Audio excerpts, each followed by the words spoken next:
Aujourd'hui, ce que je voulais dire, c'est qu'on n'a pas besoin d'être au sommet de sa propre montagne pour commencer à faire des choses bien.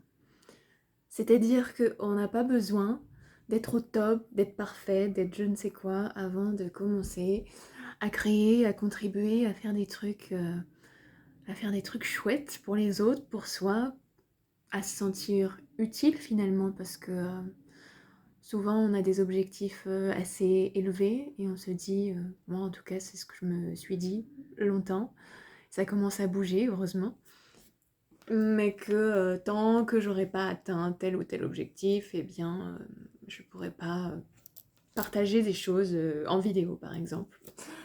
Et bah pourquoi pas en fait, pourquoi pas partir de l'endroit où on est, partir de ce qui est vivant en nous, partir d'un endroit authentique, parce que finalement ça n'intéresse personne les gens parfaits. Les gens parfaits, bon déjà ça n'existe pas, et puis même si on les considère parfaits de l'extérieur, on sait très bien que on les connaît pas en fait dans l'intimité, on sait pas ce qu'ils traversent pour de vrai, on sait pas quelle est leur situation, on voit juste une facette à un moment donné, peut-être qu'on admire, peut-être qu'on aimerait atteindre, peut-être qu'on trouve extraordinaire et qu'on n'a pas, et donc on se compare et on se trouve nul, et notre estime de nous-mêmes est au ras des pâquerettes.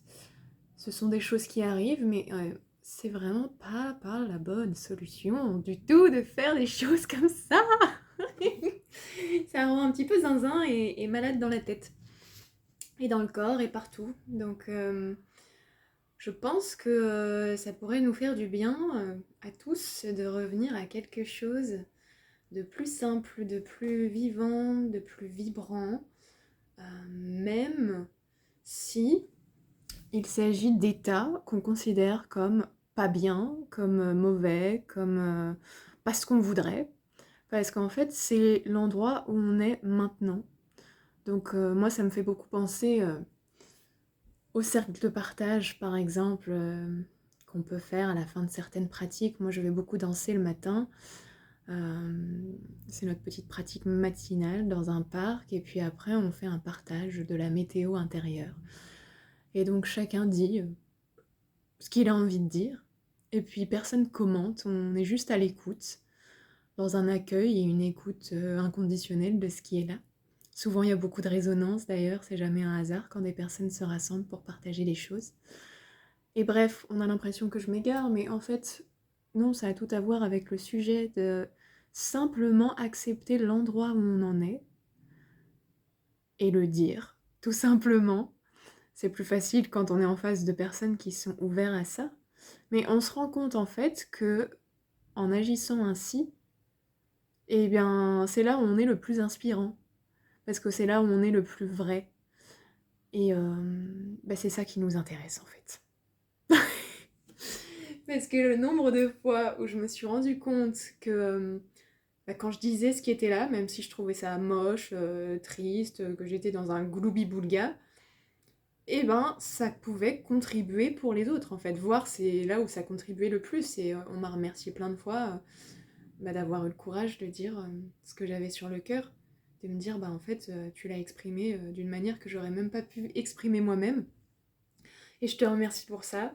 Et puis vice-versa, moi, il y a plein de moments où des personnes dans un groupe ou une autre personne a exprimé quelque chose d'une manière que j'aurais même pas pu faire moi-même, en fait. Et ça a été d'autant plus éclairant et puissant. D'où la puissance du groupe.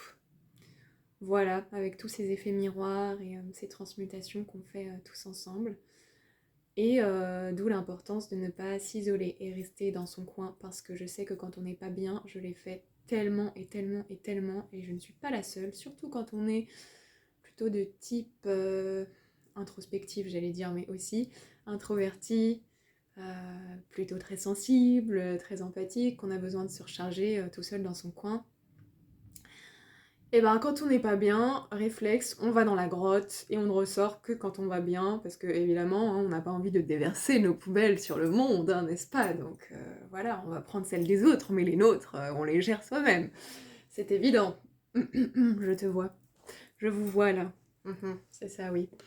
Donc, et en fait, il y a du soutien à l'extérieur, je vous le dis, j'en ai trouvé. J'en ai tous les jours, énormément. J'ai beaucoup de gratitude pour ça. Il y a beaucoup de cadeaux dans ma vie en ce moment. Mais il y a moins de cadeaux quand on reste enfermé chez soi tout seul. Et parfois, c'est utile et on en a besoin. Et j'adore toujours faire ça, mais pas de manière systématique. Parce qu'il y a des moments où on a besoin de liens, de contact, de partage, d'humanité, en fait. De pouvoir se dire « Oh, ouf, je ne suis pas tout seul.